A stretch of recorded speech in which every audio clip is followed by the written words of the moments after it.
is Advayagarwal, and today we are going to do the life cycle of the bowerbird. So let's start. Bowerbirds are only found in Australia and New Guinea. Each bowerbird species builds a different type of nest. This is a bowerbird. So our first step for the life cycle is building a bower.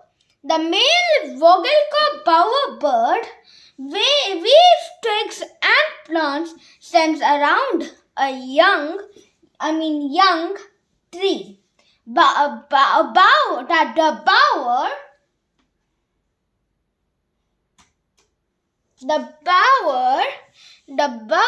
looks like a thatched hut with arched like entrance. A second step is creating a lawn.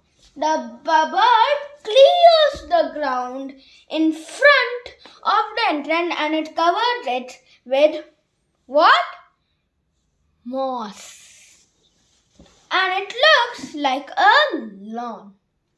Now our third step will be decorating the bower. The male bird places objects such as flowers, leaves, berries, fruits, and feathers and arranges them in piles according to shape, color and size. The rival males may steal the most attractive pieces if the male leaves the bower. Step number 4 is ready for inspection. The male calls the female birds to inspect his handiwork.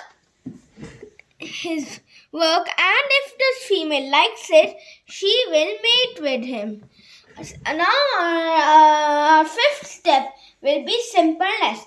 After mating, the female leaves and lays an eggs in a simple nest. The nest is bowl-shaped and is built usually 1 to 3 meters above the ground level. The mother raises the chick alone. So, other animals that use different types of matings are grebes. They choose partners by dancing in lakes and rivers like this. Our second one will be the frigate bird.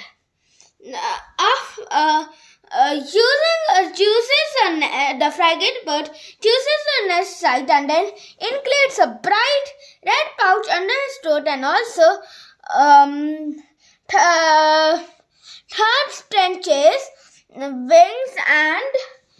stretches wings and make loud noises to attract the female.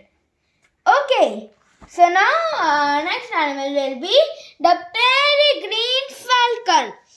It performs a spectacular thing in the air, diving like to attract a mate. And this, the Wilson's bird, he fans out his bright green chest feathers to impress females.